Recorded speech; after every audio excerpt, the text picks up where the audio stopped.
So, Hannah, what happens around this kind of time?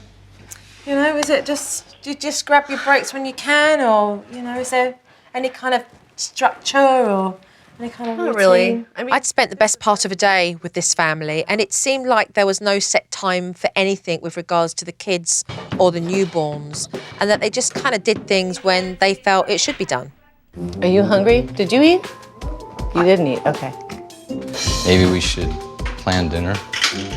Yeah, you know what? I gotta cook dinner. What am I thinking? I wonder if I should bathe them and then have bottles ready. That would just be a little too much for right now, I think. Wendy and Dan haven't kept track of the baby's feeding schedule throughout the day. When was the last time they were fed? Was it 10? What time are the babies supposed to eat? Who knows at this point? That's what I'm saying. I Yeah. forgot. When are your babies due for their feeds? Apparently soon. Yeah, probably. What I want to start off talking to you both about is structure, all right? Structure, you mentioned, is something that you both have been very free with. However, that lack of structure hasn't led to you now as parents to have framework with your own kids. There's no consistency.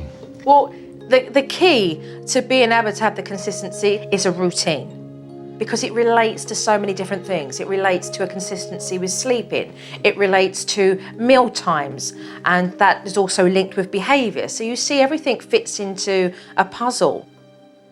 And the boys do need structure, and they're not brilliant at wanting to listen. They've got selective hearing. Yeah, they really do. They are blatantly ignoring you. But if you think they're doing that now at 4 and 3, what do you think they're going to do when they're 6, Wendy? Wendy was raised with an inconsistent routine, and that suited her family down to the ground. But with her own kids, she needs to establish a consistent routine. So let's place in our routine here one of those cornerstones, which are the kids' meal times, all right? Seeing the schedule and makes me know that we don't have to live in the chaos anymore. The baby's first feed is at what time in the morning?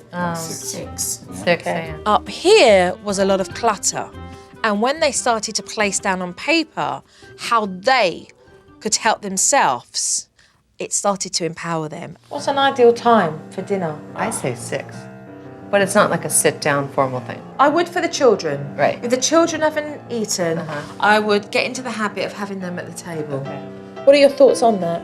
That sounds like it's pushing it in the right direction, because that's certainly something I've noticed, that when I grew up, my parents wanted me home for dinner. You know, it was very important. Yeah, and I had the opposite. We didn't really sit down for dinner. I mean, my mom did with us, but it was never a family ordeal.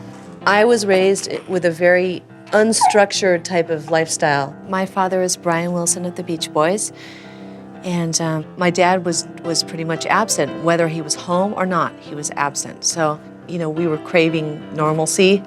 So let's go and stick it up and make it happen. You did really well. Very cool. You did really well. When we made the day schedule, it really became apparent, you know, how we were gonna make our lives sane.